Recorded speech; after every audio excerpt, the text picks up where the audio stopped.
ඊළඟට අපි තවත් මෙනු අයිටම් එකක් මේකට ඇඩ් කරලා අපිට අවශ්‍ය විදිහට ඒක ස්ටයිල් කරගමු. මම ආපහු යනවා අපේ dpcode.lk වෙබ්සයිට් එකට ගිහිල්ලා මෙන්න මේ homework කියන page එකට යනවා. මේ page එක තමයි මම ඊළඟට අපේ footer එකට ඇඩ් කරන්න යන්නේ. ඉතින් මම කරන්නේ මෙහෙම දෙයක්.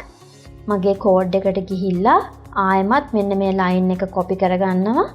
ඊට පස්සේ මේක මෙතනට paste කරනවා. හරි.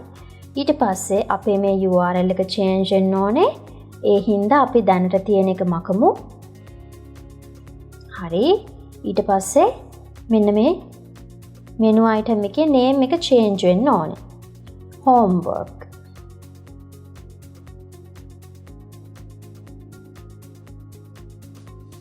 හරි.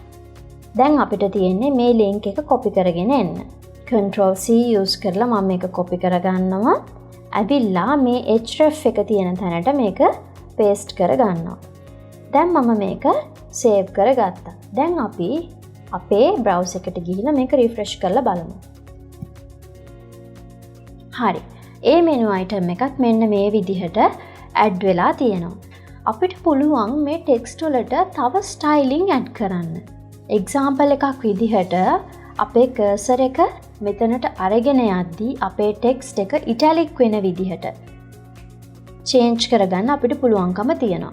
දැන් අපි මේක කරලා බලමු. මම යනවා මගේ list එකට අදාළ styling තියෙන තැනට. ගිහිල්ලා මෙතනින් enter එකක් add කරගෙන මම type කරනවා font style කියලා. font style. ඊට පස්සේ colon එකක් දෙනවා. මම මෙතන දෙනවා italic කියලා.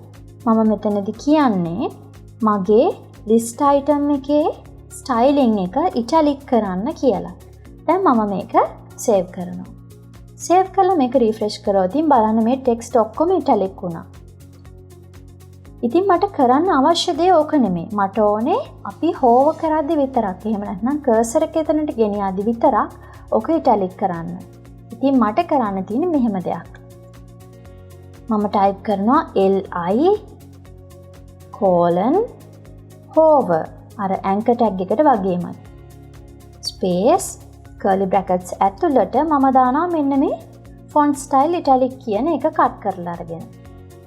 හරි.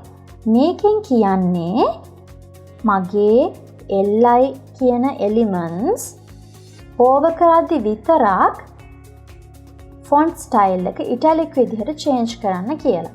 අපි දැන් මේක save කරලා refresh කරලා බලමු. හරි. දැන් ඔන්න බලන්න මේ විදිහට text එක තියෙනවා. මම cursor එක ගෙනියද්දී මෙන්න මේක italic වෙනවා.